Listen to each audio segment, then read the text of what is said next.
Eu gostaria de compartilhar com vocês o seguinte tema, a seguinte mensagem.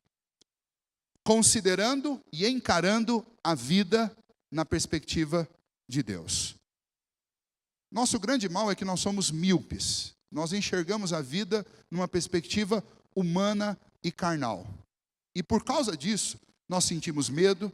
Por causa disso, nós ficamos desencorajados. Por causa disso, nós somos tímidos. Por causa disso, muitas vezes, nós até duvidamos de Deus. Mas essa história de José é uma história que nos chama a encarar a vida numa outra perspectiva. Numa perspectiva que não é a comum nossa, não é a perspectiva humana. Não é a perspectiva meramente mental, a sua leitura da realidade segundo o coração, segundo o seu coração. Vejam que essa história é uma história que começa com um adolescente de 17 anos. E esse adolescente, se você for ler no início da história dele, você vai ver que ele tinha um hábito ruim. E o hábito dele era o seguinte: ele ficava vendo o que os irmãos faziam e vinha e contava para o pai. E ele ficava entregando os irmãos para o pai. Então tinha coisas na vida dele que precisavam ser corrigidas e precisavam ser tratadas. Ele era alguém que era amado pelo seu pai e recebia um tratamento especial do pai, porque ele e Benjamim eram filhos da mulher que realmente Jacó amou. E os outros irmãos dessa família difícil, uma família de 12 filhos, você imagina o que deve ser isso, e os outros irmãos eram filhos de Lia, e Lia foi um casamento que Jacó entrou nele, a gente não sabe muito bem como foi isso, mas pelo que a Bíblia relata, ele entrou nele ele foi enganado para entrar nesse casamento.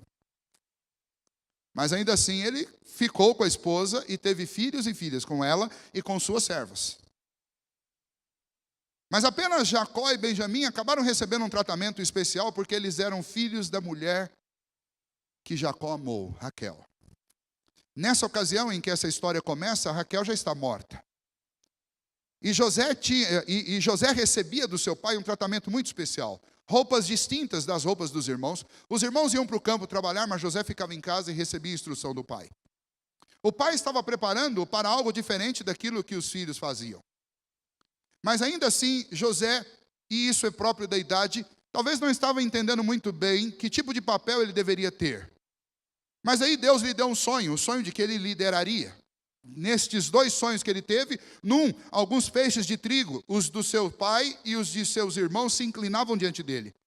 E num outro sonho, as estrelas do céu e todos os astros celestes se apagavam diante da luz de José. E quando ele contou e compartilhou, que é próprio da adolescência, você contar coisas assim, quando ele compartilhou isso com os irmãos tiveram mais ódio dele ainda. De tal maneira que numa das ocasiões em que o seu pai mandou levar comida e trazer notícia dos irmãos que estavam trabalhando, os irmãos o venderam, como vocês ouviram na história, para o Egito. Aos 17 anos, então, essa saga começa. Dos 17 anos, José é vendido para o Egito, vai trabalhar na casa de Potifar. Provavelmente ele ficou lá pouco tempo, mas o pouco tempo que ele ficou foi o suficiente para que Potifar pegasse tudo que ele tinha e entregasse nas mãos de José, porque José era um administrador fantástico, dom de Deus. E aí a mulher de Potifar colocou os olhos em José. E essa mulher, desculpem o termo, tarada, atentou contra a vida de José. E o resultado foi que José teve que fugir dela. E não adiantou só fugir. Porque além disso, ela também era mentirosa. E ela falou que foi o contrário. José acaba preso. Então veja, de filho predileto ele passou a escravo. De escravo ele passou a prisioneiro. E aí lá na prisão, eu contei aqui, vocês sabem o que aconteceu. Mas um período muito grande. Quando ele tinha 30 anos, ele interpretou o sonho do copeiro e do padeiro. Aos 30 anos de idade, ele já tinha passado pelo menos 12 anos e meio na prisão. E o copeiro esqueceu de José. Mais 2 anos. 2 anos. E daí no aniversário de Faraó, no aniversário de Faraó, o copeiro foi restituído lá na corte. E 2 anos depois, então, Faraó tem esse sonho perturbador. E tudo isso acontece na vida de José. O que nós podemos aprender com essa história? Porque José não é alguém que carrega mágoas, nem alguém que interpreta a história como seus irmãos. O texto que eu li com as crianças, e é o texto que eu compartilhei com vocês, de Gênesis 50, 20, mostra os irmãos amedrontados, porque Jacó tinha morrido. E na cabeça dos irmãos, eles pensavam o seguinte: José está nos tolerando e está nos permitindo viver porque o nosso pai está vivo. Nosso pai morreu, agora José vai acabar com a gente. E José tinha poder para fazer isso. E tinha motivos para fazer isso. Mas a leitura que José fazia da história era diferente da leitura que os seus irmãos faziam. E é precisamente esse o nosso ponto nessa noite. Qual a leitura você tem feito da história? Qual a leitura você tem feito da história da sua vida? Talvez hoje mesmo você está decepcionado com tudo que você já viveu até aqui. Talvez você hoje mesmo está desiludido com tudo que você viveu, mesmo sendo um cristão. Está na igreja, mas lá no fundo você sabe que você está desiludido. Talvez você esteja naquela situação de se questionar e começa aqueles questionamentos infundáveis. Por que Deus? Por que Deus? Por que Deus? Davi passou por isso. Muitos personagens bíblicos passaram por isso. O profeta Elias passou por isso. Por quê? Por que isso acontece comigo? Jó passou por isso. E esses questionamentos, eles estão exatamente relacionados com a perspectiva com a qual nós encaramos a vida. Então, eu não sei como você está nessa noite. Mas o meu desafio é que você encare a sua vida na perspectiva de Deus. Pastor, como é que eu faço para encarar a vida na perspectiva de Deus? Deus está lá no céu, nós estamos aqui na terra, somos miseráveis, pecadores. Segundo o salmista, nós somos vermes. Nós podemos conhecer os pensamentos de Deus através da sua palavra e de histórias como essa. Então vejam lá, em primeiro lugar, em que consiste encarar a vida na perspectiva de Deus? Em primeiro lugar, considere a intencionalidade de Deus na sua história. Sabe o que significa? Deus tem uma intenção específica com cada acontecimento na sua vida. Não há acontecimentos aleatórios. Não existe essa coisa de sorte ou azar. Não existe acidente de percurso. Deus não é fazedor de coxa de retalho, fica lá o tempo inteiro remendando, colocando remendo no lugar, tira aqui, põe ali. Não é assim. A Bíblia mostra a Deus como aquele que escreveu os nossos dias. O Salmo 139 diz que até as palavras, antes de chegarem à nossa boca, Deus já as conhece, porque Ele esquadrinha o nosso pensamento, Ele conhece o nosso pensar, e todos os nossos dias foram escritos e determinados por Deus antes que qualquer um deles houvesse. Por um acaso, José foi acidentalmente para o Egito? Por um acaso, José foi acidentalmente parar na casa de Potifar? Por um acaso José foi acidentalmente para a prisão? Por um acaso aqueles copeiros e aqueles padeiros foram acidentalmente na prisão? Por um acaso foi acidente de percurso o sonho que eles tiveram? Por um acaso foi um chute maravilhoso que José deu, aquela interpretação? Por um acaso foi uma coincidência o sonho de Faraó? Não, não há acasos. Não há acidente de percurso, não há sorte, não há azar. O que há é a intenção de Deus em cada um dos acontecimentos da nossa vida. Encarar a vida na perspectiva de Deus é entender que Deus tem uma intenção pura, santa, perfeita, boa e agradável com cada uma das circunstâncias que acontecem na minha vida. Agora olha lá, meu irmão. Isso aí não é para você justificar todos os erros seus. Eu fiz isso aqui porque Deus queria. Não é para isso não. Isso na realidade tem outro nome, isso é tentar Deus. Não é isso. Mas é encarar os acontecimentos que ficaram na página de ontem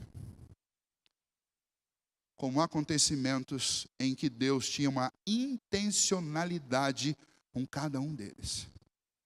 Aí eu desafio você, não agora porque isso vai levar muito tempo, mas eu desafio você a chegar na sua casa e começar a fazer uma releitura da sua vida. E olhar para trás e perceber, Deus tinha uma intenção. Deus tinha uma intenção quando eu fiquei doente. Deus tinha uma intenção quando eu fiquei desempregado. Deus tinha uma intenção quando um problema grave aconteceu com a minha família. Deus tinha uma intenção quando o meu filho ficou doente. Deus tinha uma intenção quando eu perdi o ente querido. Deus tinha uma intenção. Isso é fazendo uma leitura na perspectiva de Deus. Se você olhar o mesmo texto que nós lemos no capítulo 45, também no versículo 7, quando José se revela para os irmãos começam a se atemorizar e a chorar de medo. E aí José diz para eles, não fiquem com medo, porque foi Deus que me mandou adiante de vocês para a preservação da nossa casa. Olha a leitura que José está fazendo. Olha que coisa fantástica quando você encara a vida na perspectiva de Deus. José podia estar com mágoa, José podia estar frustrado, José podia estar atormentado com um sentimento de vingança por aqueles seus irmãos, mas era isso que estava no coração de José? Não, José olhou para ele e falou assim: não se preocupem não, essa coisa de me vender como escravo, não se preocupem, porque isso foi providência de Deus. Se vocês não tivessem feito isso comigo, nossa família toda ia morrer de fome agora. Percebe a diferença entre a leitura que você talvez esteja fazendo da sua vida e uma leitura que considera a perspectiva de Deus? Eu quero desafiar você nessa noite a olhar para a sua vida considerando a intencionalidade de Deus em todos os acontecimentos da sua vida. Nós temos que pensar assim, porque se nós não pensarmos assim, nós nem compreendemos as histórias bíblicas, nem compreendemos a nossa vida. José precisava aprender o idioma do Egito, e é mais fácil aprender o idioma na adolescência ou na velhice. Ele precisava de nutrir no seu coração dependência de Deus, e para fazer isso, adiantava ele ficar num lugar onde o pai facilitava a vida dele? Como é que ele ia aprender a depender de Deus num lugar onde o pai fazia tudo por ele? Ele precisava aprender. Ele precisava confiar em Deus. Como é que ele ia aprender a confiar em Deus? Ele precisava de humildade. Onde ele ia aprender humildade, senão numa prisão? Ele precisava de muitas coisas. Ele precisava de intimidade com Deus. E para isso é necessário ter tempo. E aonde você tem mais tempo do que numa prisão? Ele precisava de confiança em Deus. E aonde você vai depositar mais a sua confiança em Deus? Quando tudo está a favor de você ou quando tudo parece estar contra você? Ele precisava de muitas coisas na vida dele. Ele precisava de paciência. Já imaginou lidar com a situação de economizar e guardar alimento durante 7 anos? É preciso ter paciência, sabedoria para isso. Ele precisava ser treinado na arte de administrar. E como fazer isso da noite para o dia? Ou seja, aquela prisão, a casa de Potifar, o copeiro, a situação do padeiro, tudo isso era necessário na vida de José para prepará-lo para aquilo que ele tinha que enfrentar. Foi a academia de Deus, a escola de Deus, foi intencional, tudo que aconteceu, até a esposa de Potifar fazer o que fez, foi intencional para testar José e para fazer José ir para o lugar de onde Deus queria tirá-lo, que era de uma prisão. Então, tudo que aconteceu na sua vida até aqui também é intencional. Você que está assistindo esse vídeo também, essa mensagem, talvez faz 1 ano que essa mensagem foi pregada, mas você que está assistindo essa mensagem, o que Deus fez na sua vida é intencional também. Tudo que acontece na sua história, tudo que acontece na nossa história é intencional. E a não ser que eu entenda isso, eu não vou entender quais são os propósitos de Deus para a minha vida. Em segundo lugar, encarar a vida na perspectiva de Deus consiste em considerar a infalibilidade dos planos de Deus. Você imaginou José lá na prisão pensando: mas Deus me deu um sonho que eu ia liderar. Falhou. Como é que eu vou liderar se eu estou dentro da prisão? Será que José tinha essa dúvida? Eu não sei, a Bíblia não conta se ele tinha ou não. Mas é bem provável que se nós estivéssemos no lugar dele, nós teríamos. E é bem provável que talvez nessa semana, ou talvez até no dia de hoje, você já tenha cogitado que Deus falhou. Que um plano de Deus para a sua vida falhou. Como que pode ser plano de Deus se eu esperava que ia acontecer isso, e não aconteceu? Eu esperava que Deus ia me dar vitória financeira esse ano e não aconteceu. Eu esperava que Deus ia me dar vitória nos relacionamentos esse ano e não aconteceu. Deus falhou. É isso que normalmente acontece conosco quando a nossa visão é meramente humana e carnal. Mas quando nós olhamos para as Escrituras, Deus nos convida e nos desafia a ter uma visão, a perspectiva do céu a respeito da nossa vida. E essa perspectiva do céu nos faz considerar que os planos de Deus são infalíveis. Sabe quem provou isso na carne e fez uma declaração bonita? Eu citei semana passada, vou citar hoje de novo. Jó, quando ele diz: bem sei que nenhum dos teus planos pode ser frustrado. Bem sei que tudo podes. Ou seja, esse Deus que pode fazer qualquer coisa, Ele não falha, Ele não se engana, Ele não erra. A versão que nós encontramos nesses capítulos da história de José é a versão do Antigo Testamento para o versículo mais conhecido da Bíblia, que está lá em Romanos 8, versículo 28. Todas as coisas cooperam para o bem daqueles que amam a Deus e que foram chamados segundo o seu propósito, o seu decreto. Sabe o que significa? Significa Deus não falha nunca. Os planos de Deus são infalíveis. O plano de Deus para a sua vida é infalível. Então não duvide, não tenha medo e não se engane. O que Deus está fazendo na sua vida, Ele está fazendo de forma certa, porque Ele não erra e não falha. Pastor, mas o senhor não sabe a crise que nós estamos vivendo lá em casa. É plano de Deus. E vai dar certo. Acredite, vai dar certo. Jeremias, o Senhor disse, eu é que sei que pensamentos que tenho sobre vós, pensamentos de paz e não de mal, para vos dar o fim que desejais. O sonho que Deus colocou no seu coração, Ele vai realizar. Como é que eu vou ser líder se eu estou na cadeia? Coisas de Deus, não pergunta para mim. Coisas de Deus. Bênção de Deus. Os planos do Senhor são infalíveis. Você precisa considerar isso, você precisa pensar nisso. Vamos considerar algumas coisas aqui incríveis. Primeiro, a venda dos irmãos para o Egito. Quantos escravos talvez chegavam diariamente no Egito? Como é que José foi parar exatamente na casa do chefe da guarda do palácio? Essa era a posição de Potifar. Ele era chefe da guarda do palácio, ou seja, ele era a pessoa abaixo de Faraó e da família dele, a pessoa mais importante do Egito. E foi na casa dele que ele foi parar.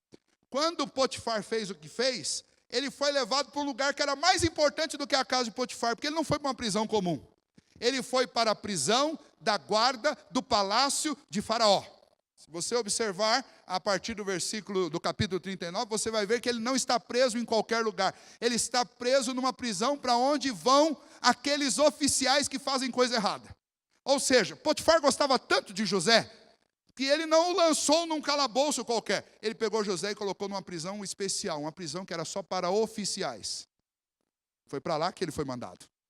Nessa prisão de oficiais, também acontece uma briga. Já imaginou isso? O que é uma briga entre um padeiro e um copeiro? Já imaginou quantas vezes na história esse negócio já aconteceu? Quantas vezes? E detalhe, quantas vezes na história aconteceu de um copeiro e de um padeiro terem sonho na mesma noite? Agora uma coisa muito comum, que aconteceu lá e que talvez aconteceu na sua vida. O copeiro, depois de ser abençoado por José, esqueceu de José. Já esqueceram de você alguma vez na vida? Principalmente quando você faz um favor para a pessoa e você fica esperando que ela lembre de retribuir de alguma maneira e ela não retribui. Já aconteceu isso com você? Acho que já aconteceu com todo mundo, né? Mas olha só, planos infalíveis de Deus. Já pensou se o copeiro tivesse lembrado? Se o copeiro tivesse lembrado de José, sabe o que José tinha se transformado? Auxiliar de copeiro. Mas qual que era o plano de Deus para José? Não era ser auxiliar de copeiro. O plano de Deus para José é fazer de José o grande líder. E foi por isso que o copeiro esqueceu de José.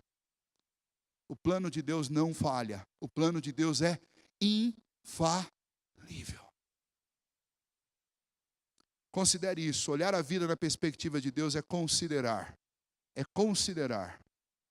que Deus não falha. Terceiro lugar, princípio para a nossa vida.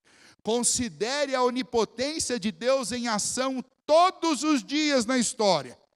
Um belo dia, José acorda, não sei se acorda, você já estava trabalhando, mas todo mundo começa, José, se arruma aí, dá um banho nesse rapaz aí, troca ele de roupa, corta a barba dele. Imagina a situação que estava a barba daquele rapaz. Tem uns e outros que andaram cortando a barba aí essa semana também. Corta a barba dele. Cortaram a barba dele. Por quê? Por que estava sendo? Faraó teve um sonho e falaram lá para ele que você interpreta sonho. Rapaz, você precisa ir lá já.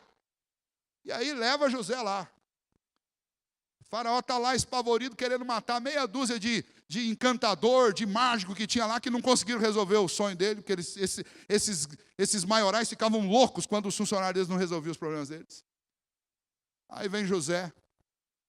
Aí José, o faraó diz, olha, o copeiro me disse que você interpretou um sonho dele, eu tive um sonho perturbador, eu preciso que você interprete o sonho. José fala, qual que é o sonho?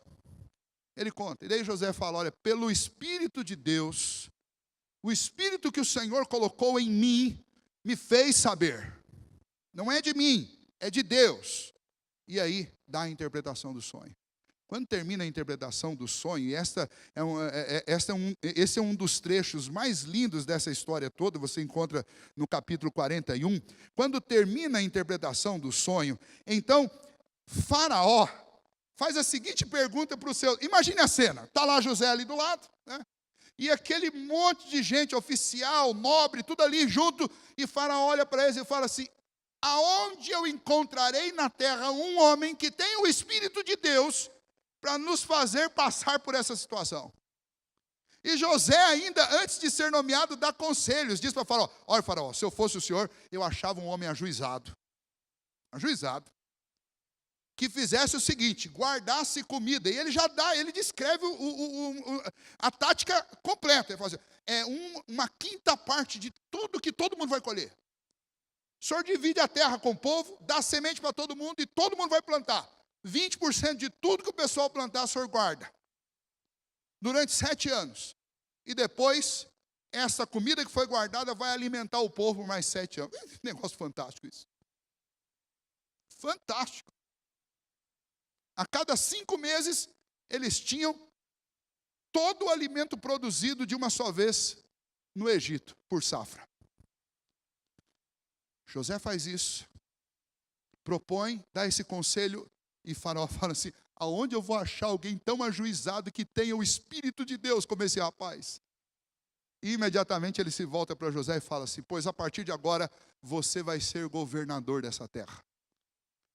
Aí mandou o pessoal, dá banho de novo, troca a roupa dele, coloca uma roupa de linho, colocou lá um terno Hugo Boss no rapaz, colocou lá um colar, nem o Marcelo deve vender, era um colar de ouro, mas é um negócio largo assim, uns 4 dedos, quase não cabia no pescoço, aquele negoção de ouro no dedo, deu um carro para ele, deu uma Ferrari para ele, você vai andar de Ferrari por aí, com uma trombeta tocando, para todo mundo saber, que agora no Egito, ninguém move uma palha, sem a sua autorização. E é interessante que o Faraó ainda diz, olha, se você olhar o versículo 44, eu sou o Faraó, contudo, sem a tua ordem, ninguém levantará a mão ou o pé em toda a terra do Egito. Olha o que ele está dizendo. Está dizendo, olha, eu sou o Faraó, mas nem eu e nem ninguém nessa terra faz nada se você não mandar ou autorizar. Sabe o que é isso? Isso é o poder de Deus em ação. O cara amanhece presidiário e vai dormir o grande governador do Egito, ricaço, milionário, poderoso, influente, administrador, dono de toda a autoridade no Egito. É Deus. Deus sabe o dia de te fazer acordar e mudar a sua história. Deus sabe. Aí você fica pensando assim, mas pastor, o senhor não sabe o buraco que eu estou. Ninguém pode mudar isso. Eu vou dizer para você, Deus pode. Jesus disse para uma irmã que tinha um irmão morto, disse para ela, se você crer, você verá a glória de Deus. O que é mais difícil para Deus, ressuscitar um homem ou devolver-lhe a dignidade? Deus pode todas as coisas. A questão é que nós temos que encarar a vida na perspectiva de Deus. Deus faz tudo intencional na nossa vida, todos os acontecimentos fazem parte da intencionalidade de Deus, os planos de Deus são infalíveis, não duvide dos planos de Deus, Deus é todo poderoso, Ele tem poder para fazer qualquer coisa, Ele dava sonhos e Ele dava a interpretação dos sonhos, Ele colocou o copeiro lá, Ele colocou o sonho na mente de Faraó, Ele fez a grande virada na vida de José, tudo obra de Deus. E aí você pensa, e então pastor, a história é a história de um homem que era pobre e ficou rico? Não, não é. A história é a história que serve como um tipo para nos mostrar como Deus é especialista em salvar. Não apenas uma pessoa, mas salvar uma nação, salvar uma geração, salvar milhões de pessoas. Sabe por quê? Porque a história de José tem tudo a ver com a história de Cristo. Primeiro, por quê? Porque José é quem Deus usou para preservar aquela família que daria origem à família do nosso Senhor Jesus Cristo. E então, olhar na vida na perspectiva de Deus é considerar a graça salvadora de Deus operando sobre cada circunstância da vida. Essa história não é apenas a história de um homem pobre que foi transformado em um homem rico, de um homem fraco que foi feito poderoso. Essa história é a história da graça de Deus. Primeiro, salvando os hebreus e os egípcios da extinção por causa da fome. Segundo, salvando a família que daria origem aos ancestrais do Senhor Jesus. Terceiro, fornecendo lá no Antigo Testamento um tipo de Cristo para que as pessoas pudessem, olhando para o que Deus fez através de José, crer que um dia Deus também enviaria um Redentor, um Salvador, que salvaria não apenas os hebreus, mas salvaria todo aquele que cresce no Messias e no Redentor. E nesse sentido, a vida de José tem muito a ver com a vida de Jesus, está conectada com a vida de Jesus em muitos aspectos. Jesus deixou a glória do Pai e veio habitar entre nós. José teve que fazer a mesma coisa, não por própria vontade, por livre e espontânea vontade, mas ele foi tirado da sua casa. Jesus iniciou seu ministério aos 30 anos de idade. José começou, a grande virada na vida de José também começou aos 30 anos de idade. José foi usado por Deus para preservar o povo diante de uma grande crise. Jesus foi o instrumento de Deus para livrar o povo da maior de todas as crises, que é a crise do pecado, é a crise da alma. Com a vinda de José houve grande prosperidade. Com a vinda do Senhor Jesus, a salvação foi proclamada às nações, e isso trouxe vida e alegria para o mundo inteiro. Mas os últimos anos foram 7 anos de grande miséria e pobreza. Os anos que antecedem a vinda do Senhor Jesus também são anos de grandes turbulências, de grandes crises sobre a terra. É o que nós estamos vivendo, é o que nós estamos passando. E você pode encontrar muitas conexões entre José e Cristo, mas a principal delas é que Deus enviou alguém para salvar o povo daquela crise, que era uma crise de alimento, de comida, era uma crise política. Deus também enviou Jesus para salvar a humanidade da maior de todas as crises, que é a crise do pecado e a crise da alma. E então considere o seguinte, considere que tudo o que José passou foi para a salvação do povo e para a sua própria salvação. Tudo o que Cristo passou foi para a salvação do povo, para a nossa salvação. Tudo o que você está passando também é usado por Deus de forma salvadora, não só para que você creia em Jesus Cristo, mas para que talvez pessoas próximas a você também sejam salvas. Porque quando as pessoas olharem as suas crises e perceberem que apesar das crises, você continua confiando em Deus. Quando as pessoas olham para as suas crises e veem o todo-poderoso Deus miraculosamente tirando você da crise, elas vão glorificar ao Senhor. Quando as pessoas virem Deus transformando o coração do seu filho, da sua filha, do seu esposo, da sua esposa, elas também glorificarão a Deus. Quando as pessoas virem você sendo fiel no meio da tribulação, elas também glorificarão a Deus. Ou seja, olhar a vida na perspectiva de Deus é considerar a graça salvadora do Senhor em cada uma das circunstâncias da nossa vida. Se eu estou passando por luta, é por causa da graça do Senhor. É porque Ele quer mais a minha alma do que o meu sucesso financeiro, ou do que a minha saúde física. E Ele sabe que eu preciso mais dEle do que qualquer uma das coisas. E muitas vezes Ele vai tirar as coisas que prendem o meu coração e que seduzem o meu coração, para me fazer lembrar que eu preciso mais dEle do que de qualquer outra coisa. E nessa noite você compreenda isso. Que considerando a centralidade de Cristo, como nós cantamos aqui hoje, seja o centro.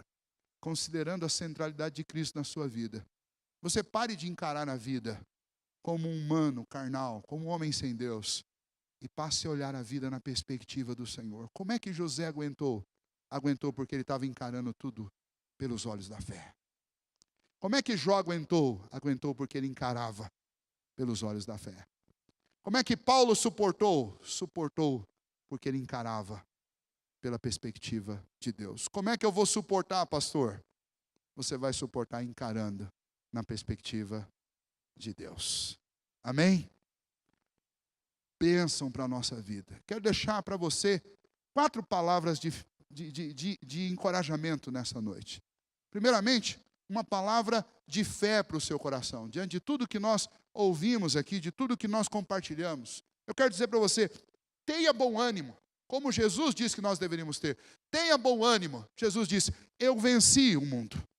Ou seja, Deus já venceu essa história. Essa história já está encerrada, concretizada. Está desanimado com os problemas, com as lutas. Deus intencionalmente está te fazendo passar por isso. Não duvide, meu irmão.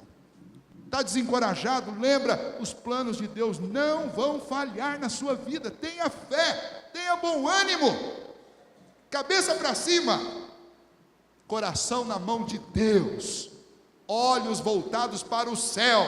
Olha para o alto. E lembra que o nosso Redentor está vivo. E é Ele quem nos garante a vitória. Isso é uma palavra de fé para o seu coração. Quero deixar uma palavra de acolhimento, de consolo. E a palavra é: lembra que o Senhor disse, nunca te deixarei, jamais te abandonarei. Nem que você vá parar numa prisão. Eu espero que não aconteça isso. Mas se acontecer, lembra, todos podem me abandonar, mas o Senhor não abandona. A palavra de Deus diz que ainda que um pai e uma mãe sejam capazes de abandonar um filho, Deus não nos abandona. É isso que Ele está dizendo. Nunca te deixarei. Sua semana talvez seja uma semana difícil, eu não sei. Mas no meio dela, lembra, o Senhor está comigo. Como Ele estava com José, como Ele estava com Jó, como Ele estava com Paulo, como Ele estava com Pedro, como Ele esteve com Estevão. O Senhor está com você, está conosco. Vamos seguir em frente, com ânimo, com fé, coração em Deus. Quero deixar uma palavra para você de esperança.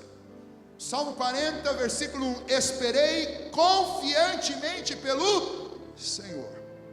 Ele me ouviu quando eu clamei. E Ele me respondeu. Esse é o testemunho da palavra do Senhor. É o testemunho dos servos do Senhor do passado. E deve ser o nosso testemunho hoje. Ainda que demore. Tinha um cântico que eu cantava na minha juventude e dizia assim: mas ainda que demore, ou mesmo que pareça, eu não me esqueci de ti. Palavra de esperança para o seu coração, para a sua vida. Deus não esquece de você. Espera confiantemente nele. E por último, uma palavra de direção para a nossa vida profissional e financeira, que é um pouco daquilo que José viveu. Confia no Senhor, como nós lemos em Hebreus capítulo 13. Viva contente com o que Deus te deu. É isso que você precisa. Não tenha avareza. Não fica tentando, se defendendo a vida inteira para tentar guardar o que você tem, como se esse fosse o propósito da sua vida. O propósito da sua vida é muito maior do que ajuntar uma quinquilharia de coisas aqui nessa terra. Viva contente com o que você tem.